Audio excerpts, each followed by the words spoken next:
अस्सलाम वालेकुम एवरीबॉडी। आज हम लोग चैप्टर 43 के बारे में स्टडी करेंगे, जिसमें हम बीटा लैक्टम एंटीबायोटिक्स के बारे में स्टडी करेंगे, जो कि हमारे पास बैक्टीरियल सेल वॉल सिंथेसिस की इनहिबिटर होती हैं। हमें पता है कि जो बैक्टीरियल सेल वॉल है उसके अंदर पेप्टिडोग्लाइकन होता है, तो ये ड्रग्स जो हैं ये हमारे पास पेप्टिडोग्लाइकन की सिंथेसिस को इनहिबिट करेंगी डिफरेंट मैकेनिज्म ऑफ एक्शंस के थ्रू।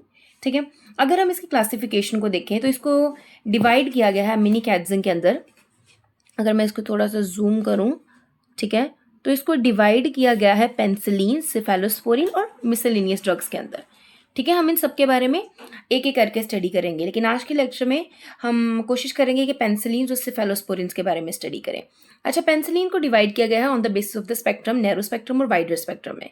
नैरो स्पेक्ट्रम में इसको फर्दर डिवाइड किया गया है पेनिसिलिनेज ससेप्टिबल में, यानी वो जिनके ऊपर पेनिसिलिनेज एंजाइम जो है वो एक्ट कर सकता है वो ड्रग्स, और पेनिसिलिनेज रेजिस्टेंट वो ड्रग जिनके ऊपर पेनिसिलिनेज एंजाइम नहीं एक्ट कर सकता, यानी वो उससे रेजिस्टेंस शो करती हैं। ठीक है, पेनिसिलिनेज वो एंजाइम है जो हमारे पास बैक्टीरिया जो है वो शो करते हैं, बैक्टीरिया के अंदर प्रेजेंट होता है, और ये ड्रग्स के अगेंस्ट रेजिस्टेंस बैक्टीरिया इस तरह शो करते हैं। ये अपने इस एंजाइम को जो है यूज़ करते हैं उन ड्रग्स को ब्रेक डाउन करने के लिए। फिर स्फेलोस्पोरिन्स को देखें तो इनको भी नैरो वाइडर स्पेक्ट्रम में डिवाइड किया गया। जो फर्स्ट जनरेशन की स्फेलोस्पोरिन्स हैं उनका नैरो स्पेक्ट्रम है, और जो सेकंड, थर्ड और फोर्थ जनरेशन है इनके हम नेम्स भी पढ़ेंगे और हम इनके बारे में इंडिविजुअल स्टडी भी करेंगे फर्दर इन द लेक्चर। सो आप लेक्चर को एंड तक सुनिएगा। वाइडर स्पेक्ट्रम में सेकंड, थर्ड और फोर्थ जनरेशन आ जाती हैं। मिसलेनियस ड्रग्स में हमारे पास कार्बापेनम्स आ जाती हैं, एस्ट्रोनाम आ जाती है, वैंकोमाइसिन और डैप्टोमाइसिन। लेकिन कुछ और भी ड्रग्स हैं जो कि आपको लास्ट पर मिल जाएंगी इस चैप्टर के लास्ट पर, जिसमें जैसा कि हमारे पास आ जाती है, लेट मी शो यू, जैसे बेसिट्रेसिन है, साइक्लोसरीन और डैप्टोमाइसिन भी है। एक और ड्रग है जिसे हम कहते हैं फॉस्फोमाइसिन, इसके बारे में भी हम पढ़ेंगे थोड़ा सा। मतलब ये इतनी इंपॉर्टेंट ड्रग्स नहीं है, लेकिन हम फिर भी इसके बारे में स्टडी करेंगे। ओके, फिर से आपको बताती चलूँ कि bacterial cell wall synthesis inhibitors को, जिनको हम बीटा लैक्टम एंटीबायोटिक्स कहते हैं क्योंकि इनके अंदर बीटा लैक्टम रिंग होता है, इनको हम पेनिसिलिन्स, सेफेलोस्पोरिन और मिसलेनियस ड्रग की क्लासिफिकेशन के अंदर स्टडी करेंगे। जो पेनिसिलिन्स हैं उनमें कुछ नैरो स्पेक्ट्रम है, कुछ वाइडर स्पेक्ट्रम है। कुछ जो नैरो स्पेक्ट्रम है उनको पेनिसिलिनेज ससेप्टिबल, पेनिसिलिनेज रेजिस्टेंट में डिवाइड किया गया है, और नैरो स्पेक्ट्रम जो है उनको वाइडर स्पेक्ट्रम और नैरो वाइडर स्पेक्ट्रम में डिवाइड किया गया है सेफेलोस्पोरिन को, जिसमें फर्स्ट जनरेशन जो है वो नैरो स्पेक्ट्रम है, ठीक है, और जो सेकंड, थर्ड और फोर्थ जनरेशन है वो वाइडर स्पेक्ट्रम में आ जाती है। उसके बाद मिसलेनियस ड्रग्स हैं जिनके अंदर हमारे पास कार्बापेनम्स है, एस्ट्रोनाम है, वैंकोमाइसिन और डैप्टोमाइसिन है। Okay, next we will study about the penicillin first of all. ठीक है, so this is chapter 43 of the mini Katzung. Let's study together. Okay, so penicillins की क्लासिफिकेशन में हमारे पास ये आ जाता है, they are 6 amino penicillinic acid के डेरिवेटिव। इनके अंदर बीटा लैक्टम रिंग होता है, और ये बैक्टीरियासिडल है। मैं बार बार बताती हूँ, बैक्टीरियासिडल का मतलब ये है कि ये बैक्टीरिया की डेथ कॉज करवा देती है। फार्माकोकाइनेटिक्स में हम इनको ओरल भी दे सकते हैं, आईवी भी दे सकते हैं, लेकिन और आईएम भी दे सकते हैं। लेकिन कौन कौन से ड्रग्स हम पेनिसिलिन में से ओरल देंगे वो है पेनिसिलिन वी, और जो आईवी दे सकते हैं उसमें एम्पिसिलिन, पाइपरासिलिन और टाइकरसिलिन आ जाती है। आईएम जो हम देंगे वो बेंजीथीन पेनिसिलिन जी और प्रोकेन पेनिसिलिन जी देंगे। Next, it is excreted unchange in the urine via glomerular filtration rate. जो ग्लोमेरुलर फिल्ट्रेशन रेट है वो इसकी एक्सक्रीशन के लिए इंपॉर्टेंट है, और ट्यूबुलर सेक्रीशन और ग्लोमेरुलर फिल्ट्रेशन जो है ये यूरिन प्रोडक्शन के मैकेनिज्म्स है, ये रिस्पॉन्सिबल है इसकी सिक्रीशन में, पेनिसिलिन की एक्सक्रीशन में इन द यूरिन। और एक ड्रग है प्रोबेनिसिड, ये ट्यूबुलर सेक्रीशन को इनहिबिट कर देती है। जब ये ड्रग ट्यूबुलर सेक्रीशन को इनहिबिट करती है, इसके नतीजे में हमारे पास जो पेनिसिलिन्स हैं वो बॉडी से एक्सक्रीट नहीं हो पाती, और अल्टीमेटली हमारी बॉडी के अंदर इनका लेवल जो है वो बढ़ जाता है। फिर हमारे पास नेफ्सिलिन और एम्पिसिलिन ऐसी पेनिसिलिन्स हैं जो बाइल में एक्सक्रीट होती हैं, और इनकी हाफ लाइफ जो होती है पेनिसिलिन्स की वो 30 मिनट से लेके 1 आवर तक होती है। ठीक है, इससे ज़्यादा ये बॉडी में स्टे नहीं करती। इनका जो मैकेनिज्म ऑफ एक्शन है इट्स वेरी वेरी इंपॉर्टेंट। ये सेल वॉल सिंथेसिस को इनहिबिट करती हैं, हमें इस बात का पता है। ये किस तरह इनहिबिट करती हैं ये जानना ज़्यादा इंपॉर्टेंट है। ये क्या करती हैं, हमारे पास पेनिसिलिन बाइंडिंग प्रोटीन्स के साथ बाइंड कर जाती हैं। ये पेनिसिलिन बाइंडिंग प्रोटीन्स हमारे पास पेप्टिडोग्लाइकन के अंदर प्रेजेंट होती हैं। वहाँ जाके ये ट्रांसपेप्टाइडेशन रिएक्शन को इनहिबिट करती हैं। क्या करती हैं, फॉर इंस्टेंस ये हमारे पास पेप्टिडोग्लाइकन है, इधर हमारे पास पेप्टिडोग्लाइकन के मॉलिक्यूल्स हैं, ठीक है, मॉलिक्यूल्स हैं, ये उनकी जो क्रॉस लिंकिंग है आपस में इसको इनहिबिट करती हैं। ठीक है, और एक्टिवेशन ऑफ, थर्डली क्या करती हैं, ऑटोलिटिक एंजाइम्स की एक्टिवेशन कर देती हैं, ताकि वो क्या कर दे, बैक्टीरिया को वैसे ही मार दे। फिर से हम एक दफ़ा देख लेते हैं आपकी रिवीजन के लिए कि ये 6 अमाइनो पेंसिलैनिक एसिड की डेरिवेटिव है, बीटा लैक्टम रिंग कंटेन करते हैं, बैक्टीरियासिडल एक्टिविटी होती है, इनको ओरल, आईवी, आईएम तीनों रूट से दिया जा सकता है। ओरल में हम पेंसिलिन वी देते हैं, आईवी में एम्पिसिलिन देते हैं, पाइपरासिलिन देते हैं, टाइकरसिलिन देते हैं। आईएम में हम बेंजाथीन देते हैं, बेंजाथीन पेंसिलिन जी देते हैं और प्रोकेन पेंसिलिन जी देते हैं। They are excreted in the urine. और कौन सा मैकेनिज्म रिस्पॉन्सिबल है? जीएफआर यानी glomerular filtration rate and tubular secretion, जिसको कौन इनहिबिट करता है? प्रोबेनिसिड। फिर हमारे पास आ गया था कि जो नेफ्सलिन है और एम्पिसिलिन है ये बाइल में एक्सक्रीट होती हैं और पेंसिलिन की जो हाफ लाइफ है वो 30 मिनट से लेके 1 आवर तक होती है। पेंसिलिन बाइंडिंग प्रोटीन्स का बाइंड करती हैं, ट्रांसपेप्टिडेशन को इनहिबिट करती हैं और एक्टिवेशन ऑफ ऑटोलिटिक एंजाइम्स कराती हैं। ये बहुत ज़्यादा इंपॉर्टेंट है, इनके मैकेनिज्म ऑफ एक्शन को याद रखना, क्योंकि जिसकी रेजिस्टेंस है ना वो इसके कुछ मैकेनिज्म ऑफ एक्शन के पॉइंट से रिलेटेड है, तो आपने इसलिए इसको अच्छे तरीके से देखना है, इसे अच्छे तरीके से याद कर लेना है। नेक्स्ट हम पढ़ेंगे इसकी रेजिस्टेंस के बारे में। ठीक है, हम इसकी रेजिस्टेंस के बारे में स्टडी करेंगे। अच्छा जी, अब देखो कुछ बैक्टीरिया जो हैं वो बीटा लैक्टमेजेस की प्रोडक्शन करवा लेते हैं। बीटा लैक्टमेज को पेंसिलिनेज भी कहते हैं। ठीक है, बीटा लैक्टमेज की प्रोडक्शन करवा लेते हैं और जो ड्रग्स होती हैं उनको वैसे डिग्रेड कर देते हैं। तो जो ड्रग्स पेंसिलिनेज ससेप्टिबल ड्रग्स होंगी वो तो मर जाएंगी, वो तो नहीं एक्ट करेंगी इन बैक्टीरिया के खिलाफ, स्टेफिलोकोकाई और ग्राम पॉजिटिव निजेरिया के खिलाफ। लेकिन जो ड्रग्स पेंसिलिनेज ससेप्टिबल होंगी, पेंसिलिनेज रेजिस्टेंट होंगी, यानी पेंसिलिनेज का उस पर कोई इफेक्ट नहीं होगा, बीटा लैक्टमेजेस का उस पर कोई इफेक्ट नहीं होगा, वो तो इम्पैक्ट कर देंगी। तो जो बैक्टीरिया बीटा लैक्टमेजेस की प्रोडक्शन करवा रहे हैं उन पर हम कौन सी ड्रग्स यूज़ करेंगे? Beta lactamase resistant drugs. फिर mutation in the penicillin binding protein, MRSA, PRSP यानी पेंसिलिनेज पेंसिलिन रेजिस्टेंट स्ट्रेप्टोकोकस नमूना जो है और एंटेरोकोकाई जो है ये पेंसिलिन बाइंडिंग प्रोटीन के अंदर म्यूटेशन करवा लेता है, ताकि जो ड्रग्स हैं, जो पेंसिलिन ड्रग है वो जाके पेंसिलिन बाइंडिंग प्रोटीन पे बाइंड ही ना कर सके। ठीक है, फिर थर्ड क्या आता है हमारे पास? कुछ ग्राम नेगेटिव ऑर्गेनिजम्स हैं, जैसे ग्राम नेगेटिव रॉड्स हैं, ये सुडोमोनास एरोजिनोसा है। वो जो पोरिन स्ट्रक्चर है आउटर सेल वॉल के अंदर, सेल वॉल की जो आउटर लेयर उसके अंदर जो पोरिन्स होते हैं, छोटे छोटे होल्स प्रेजेंट होते हैं, उनके अंदर चेंजेस लेते हैं, उनके साइज के अंदर, उनके चार्ज के अंदर, ताकि जो ड्रग्स हैं वो अंदर एंटर ही ना हो सके। ठीक है, नेक्स्ट हम करेंगे इनके क्लिनिकल यूजेस के बारे में स्टडी। क्लिनिकल यूजेस में जैसा मैंने पढ़ाया था ना कि नैरो स्पेक्ट्रम है, नैरो स्पेक्ट्रम में पेंसिलिन ससेप्टेबल ड्रग्स है। पेंसिलिन ससेप्टेबल ड्रग्स वो हैं जिन पे पेंसिलिनेज एंजाइम एक्ट कर सकता है। इस पे हमारे पास कौन सी ड्रग्स आ जाती हैं? पेंसिलिन जी आ जाती है जो कि प्रोटोटाइप है, और पेंसिलिन वी आ जाती है। अब आपने याद रखना जो पेंसिलिन वी है वो ओरल थी और पेंसिलिन जी क्या थी? आई गेस ये आईएम दी जाती थी, let me check. Yes, penicillin G जो है वो आईएम दी जाती है। ठीक है, जो पेंसिलिन वी है ये ओरल ड्रग है, ये ओरोफेरिंजियल इन्फेक्शंस के लिए यूज होती है, जो मुंह के अंदर हमारी ओरल कैविटी और फेरिंक्स के अंदर जो इन्फेक्शंस होंगे ओरल कैविटी के, उनको हम पेंसिलिन वी से ट्रीट करेंगे। पेंसिलिन जी जो है ये प्रोटोटाइप है, ये सिफिलिस के लिए ड्रग ऑफ चॉइस है। और कौन कौन से क्लिनिकल यूज है इसके? स्ट्रेप्टोकोकाई के लिए यूज हो सकती है, मेनिंजोकोकाई के लिए, ग्राम पॉजिटिव बैसिलाई के अंदर और स्पाइरोकीट्स के अंदर। ठीक है, नेक्स्ट आ जाता है हमारे पास वेरी नैरो स्पेक्ट्रम में पेंसिलिनेज रेजिस्टेंट ड्रग्स है। इसमें हमारे पास मैथिसिलिन है, नेफिसिलिन और ऑक्सासिलिन है। मैथिसिलिन प्रोटोटाइप है, इसका बहुत इंपॉर्टेंट एमसीक्यूज है, ये नेफ्रोटॉक्सिक है। जो मैथिसिलिन है ये नेफ्रोटॉक्सिक है और ये इंटरस्टिशियल नेफ्राइटिस कॉज करती है। ठीक है, ये क्या कॉज करती है? Let me right it down here for you. It causes interstitial nephritis.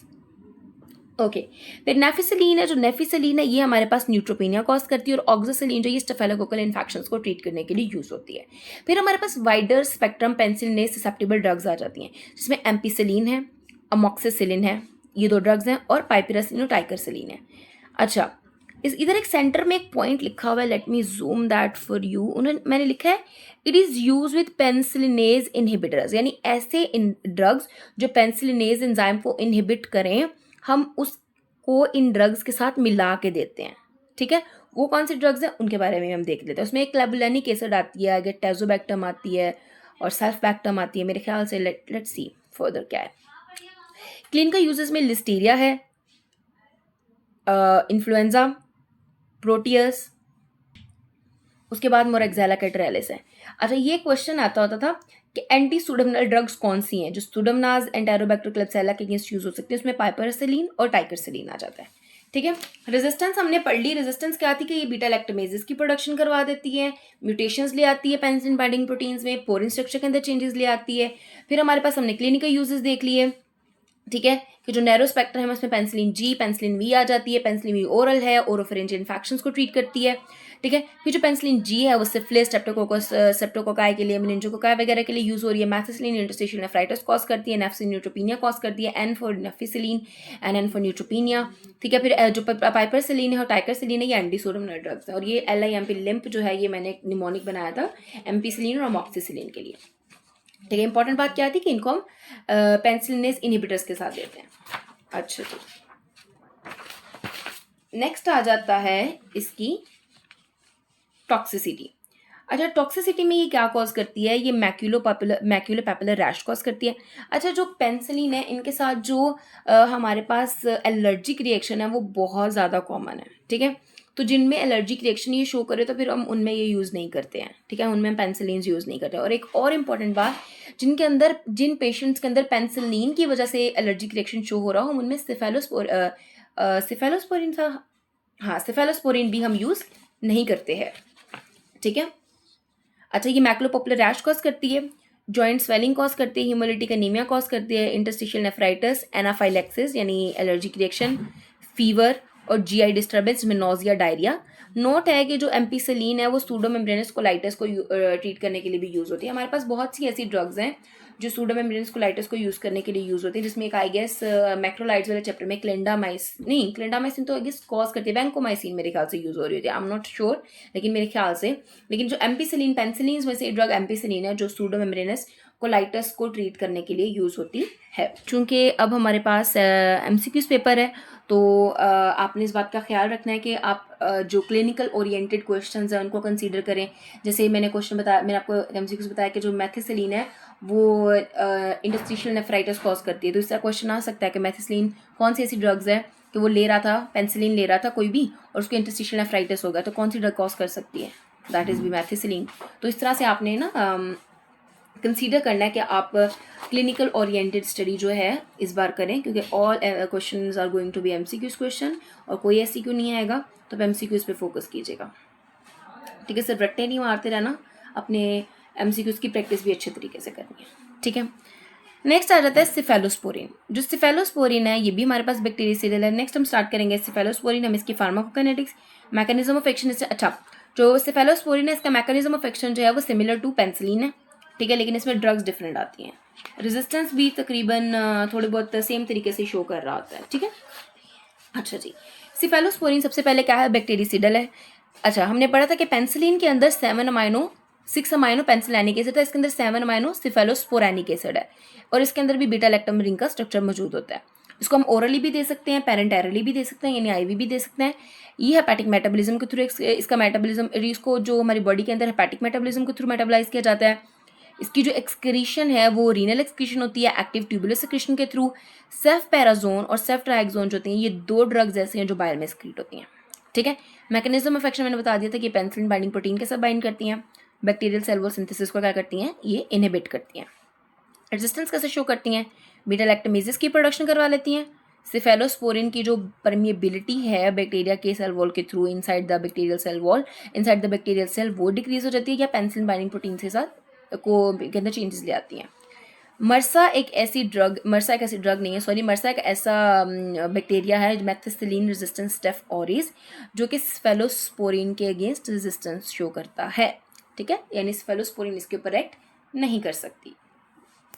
Next आ जाती है इसकी जनरेशन, हम इसको रिवाइज करेंगे लेकिन पहले हम इसकी जनरेशन्स पढ़ लेते हैं क्योंकि they are on the same page, so हम इसको पहले इस पेज को ख़त्म कर लेंगे। ठीक है, अच्छा जी, सो फर्स्ट जनरेशन में हमारे पास कौन कौन सी ड्रग आ जाती हैं? फर्स्ट जनरेशन में हमारे पास सेफाजोलिन है और सेफेलेक्सिन है। सेफाजोलिन को हम पेरेंटरली देते हैं और सेफेलेक्सिन को ओरली देते हैं। जो ये दोनों ड्रग्स जो फर्स्ट जनरेशन ड्रग्स हैं, they are active against gram positive cocci, staphylococci, streptococci, E coli और क्लेब्सिला न्यूमोनाई। फिर सर्जिकल प्रोफाइलैक्सिस के लिए यूज़ होती हैं। सर्जिकल प्रोफाइलैक्सिस के साथ साथ ये इनकी minimal activity against gram negative. अच्छा, आपने एक बात याद रखनी है कि जैसे हम सेफेलोस्पोरिन में जनरेशन वाइज मूव करते जाएंगे, first generation, second generation, third generation, इनकी जो एक्टिविटी है अगेंस्ट ग्राम पॉजिटिव वो डिक्रीज करती जाएगी, और इनकी एक्टिविटी अगेंस्ट ग्राम नेगेटिव जो है वो क्या करती जाएगी, वो इंक्रीज करती जाएगी। जैसे मैंने सेकेंड जनरेशन में लिखा है कि they are slightly less active against gram positive, यानी ग्राम पॉजिटिव के अगेंस्ट इनकी एक्टिविटी थोड़ी कम होती है, लेकिन ग्राम नेगेटिव के अगेंस्ट इनकी एक्सटेंडेड कवरेज होती है, जैसा कि एनरोब बैक्टीरियोइड्स फ्रेजाइलिस के अगेंस्ट। अच्छा, सेफोटेटिन और सेफॉक्सिडिन जो है ये साइनस, ईयर और रेस्पिरेटरी इन्फेक्शंस में यूज होता है, जिनको एच इन्फ्लुएंजा और मोरेक्सेला कैटरलिस कॉज करवाते हैं। ठीक है, और उसके अलावा सेकंड जनरेशन में हमारे पास कौन कौन सी ड्रग्स आ जाती है, सेफामेंडोल आ जाती है, सेफ एक्लर आ जाती है, सेफिरोक्साइम आ जाती है। सो ये हमारे पास सारी ड्रग्स थी। अच्छा, एक दफ़ा हम इसको रिवाइज कर लेंगे। ये बैक्टीरियसिडल थी, 7 अमाइनोसिफेलोस्पोरेनिक एसिड इसके अंदर था, beta lactam ring structure contain करती है, ओरल एंड पेरेंटेरल दोनों तरह से दे सकते हैं, हेपेटिक मेटाबॉलिज्म शो करती है, renal excretion via active tubular secretion हम इसको एक्सक्रीट करते हैं। सिर्फ सेफोपेराजोन और सेफ्ट्राइक्सोन ऐसी ड्रग है जो बाइल में एक्सक्रीट होती है, पेंसिलिन बाइंडिंग प्रोटीन से बाइंड करके बैक्टीरियल सेलुलर सिंथेसिस को क्या कर देती है, इनहिबिट करवा देती है। फिर बीटा लैक्टमेजेस की प्रोडक्शन करवाती है, परमेबिलिटी डिक्रीज कर देती है, पेंसिलिन बाइंडिंग प्रोटीन के साथ चेंजेस ले आती है। मैंने बताया था, फिर से रिवाइज कर देती हूँ कि जो जनरेशन वाइज जब हम मूव करते हैं towards the other generation, first generation से फोर्थ जनरेशन की तरफ, तो इनकी जो एक्टिविटी है वो ग्राम नेगेटिव की तरफ इंक्रीज करती जाती है एंड ग्राम पॉजिटिव बैक्टीरिया की तरफ डिक्रीज करती जाती है। ठीक है, इसकी मिनिमल एक्टिविटी है अगेंस्ट ग्राम नेगेटिव, लेकिन इसकी एक्सटेंडेड कवरेज है अगेंस्ट ग्राम नेगेटिव। जैसे एनरोबैक्टीरियोइड्स फ्रेजाइलिस, इसके अंदर जो फर्स्ट जनरेशन थी वो स्टेफिलोकोकाई, स्ट्रेप्टोकोकाई, ग्राम पॉजिटिव ऑर्गेनिजम्स के अगेंस्ट इनकी एक्टिविटी बहुत ज़्यादा अच्छी होती है। नेक्स्ट हम पढ़ेंगे third generation, fourth generation and lastly about the toxicity of the cephalosporin. So third generation have further more increase in the activity against gram negative, and they also penetrate blood-brain barrier except cefoperazone and cefixime. So this is an important point to think on, to ponder on, that third generation cephalosporins have the ability to cross the blood-brain barrier. ठीक है, सेफापेराजोन और cefixime ऐसी drug हैं जो blood brain barrier को cross नहीं कर सकती, बाकी जो भी थर्ड जनरेशन में ड्रग आ रही है वो सारी क्रॉस कर सकती हैं। स्पेक्ट्रम इसमें आ जाता है, अगर स्पेक्ट्रम में देखें तो ये प्रोविडेंशिया के अगेंस्ट यूज होती है, सिरेशिया के अगेंस्ट, एच इन्फ्लुएंजा, नजेरिया। इसके सिलेक्टिव यूजेस बहुत ज़्यादा इंपॉर्टेंट हैं, ये आपने देख लेना है। जो सेफ्ट्राइक्सोन है, सेफोटैक्सिम, पेंसिलिन रेजिस्टेंट स्टेप्टोकोकस नमूना जो है, इसके अगेंस्ट हम क्या यूज़ करते हैं, जो पेंसिलिन ना एक्ट कर सके तो हम कौन सा ड्रग यूज़ करते हैं, सेफ्ट्राइक्सोन और सेफोटैक्सिम, ये बहुत इंपॉर्टेंट है। सुडोमोनास के अगेंस्ट सेफोपेराजोन, सेफ्टाजिडिम, बैक्टीरियोइड्स फ्रेजाइलिस के अगेंस्ट सेफ्टिजोक्सिम, और एक्यूट ओटाइटिस मीडिया में सिंगल इन्फेक्शन सेफ्ट्राइक्सोन का बेहतर होता है अमोक्सिसिलिन के बजाय। फोर्थ जनरेशन में हमारे पास सेफिपेम आ जाती है, जिसकी जो ग्राम पॉजिटिव एक्टिविटी है और ग्राम नेगेटिव एक्टिविटी किस तरह रिलेटेड है कि सेफिपेम इतनी अच्छी है, इसकी जो ग्राम पॉजिटिव एक्टिविटी है वो फर्स्ट जनरेशन के से मिलती है, और इसकी जो ग्राम नेगेटिव एक्टिविटी है वो थर्ड जनरेशन से मिलती है। तो इसके अंदर ग्राम पॉजिटिव के अगेंस्ट एक्ट करने की एबिलिटी और ग्राम नेगेटिव ऑर्गेनिजम्स के अगेंस्ट एक्ट करने की एबिलिटी दोनों बराबर है। ठीक है, देन आ जाती है सेफ्टेरोलिन, जो हम यूज़ करते हैं मरसा के अगेंस्ट।